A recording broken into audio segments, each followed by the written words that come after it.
Good morning, I'm Stephen Woodcock. I've been a foreign exchange professional for 35 years and we're just going to take a quick look at what's going on around the foreign exchange market at the moment. The way I see things shaping up for the time being, possibly over the next 2 or 3 weeks, it looks to me as if Donald Trump is trying to cause as much mayhem as possible, although I have to admit I'm a big fan of his ad hoc comments that are causing the market momentarily well, just to become very volatile. We've seen some fantastic comments from him, and also the Chinese trade situation is becoming more and more prolonged and more in the news all of a sudden. We seem to be getting quite a few comments every day now. We had comments last week that the Chinese are going to impose $75 billion worth of tariffs on US goods coming into China, which caused the market, caused the Dow to at one stage come off 800 points.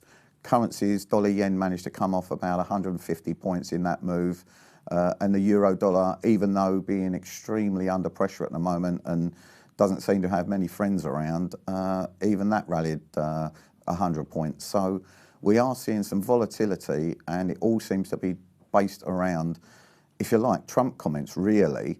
What I'm looking at as well is he's managed to talk the dollar at certain times higher, whereas you've got the Chinese comments that are seeing us lower. So we're seeing some lovely ranges at the moment. And after a summer of quite, not stagnant markets, but certainly the majors have been very uninteresting, and I'm hoping that we're going to be seeing some more movement.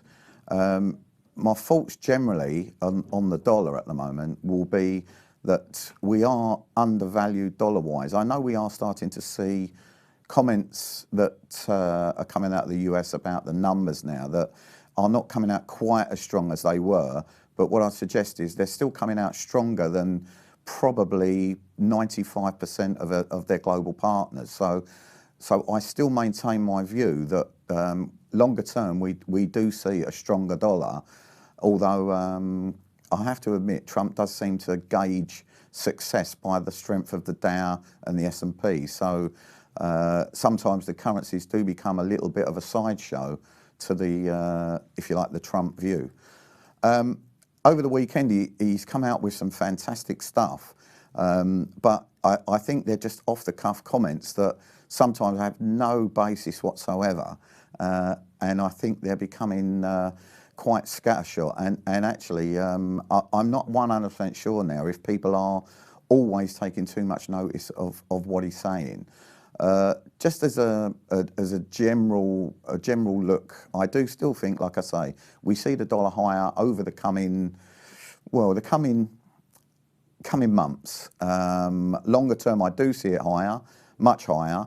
But what I'd suggest is I'm a dollar buyer on the dips at the moment. Dollar yen around 104.5, 105. I think sterling has had a very, very weak bounce, you know, towards 123 and just above. And I think, you know, going into the end of October, we will still see sterling under pressure, although I do expect that to abate immediately after withdrawal from the European Union. And also euro dollar. Euro dollar is continuously weak. I expect that to trade much lower, and I will see that below parity at the end of next year. Anyway, that's my thoughts for the moment. Thank you very much. Bye for now.